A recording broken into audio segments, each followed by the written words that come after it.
Thanks for watching Four Color Commentary. I'm Mark Allen, and this is another edition of Rousing Reference Material. And today we have this big, giant book, the Smithsonian Collection of Newspaper Comics. This was edited by Bill Blackbeard and Martin Williams. Martin Williams is one of the guys who edited this, what I covered in the last Rousing Reference Material video, the Smithsonian Book of Comic Book Comics. Look at the size difference, okay? This is respectable. This is a monster. Okay, so this is a nice coffee table book that talks not about comic books, but about their progenitors' comic strips. And you will find stuff you never knew in here, never knew about, and stuff you like, art styles that you really take to.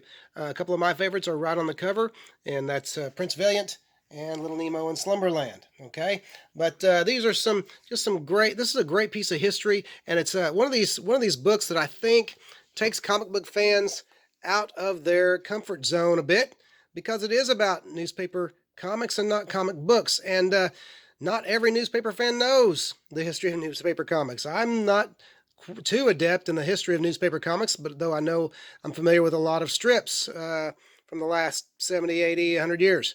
But that doesn't mean I know the history. And some of you guys out there do.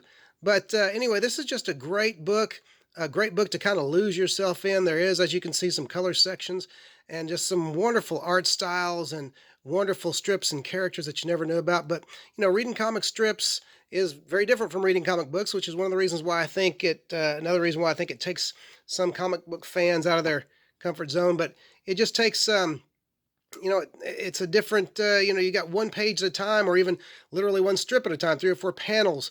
The comics, some of the strips I read growing up were what they called gag-a-day strips, just one panel. And so, I liked a lot of them. But anyway, this is just a great book. And here's the thing about this book. It's trending for like $6.50 on eBay right now. You can get this book, nice copies of this book, for a pittance. I like that word, a pittance. You don't have to pay very much at all. And it's the Smithsonian Collection of Newspaper Comics. It is rousing reference material. It ought to be on your bookshelf.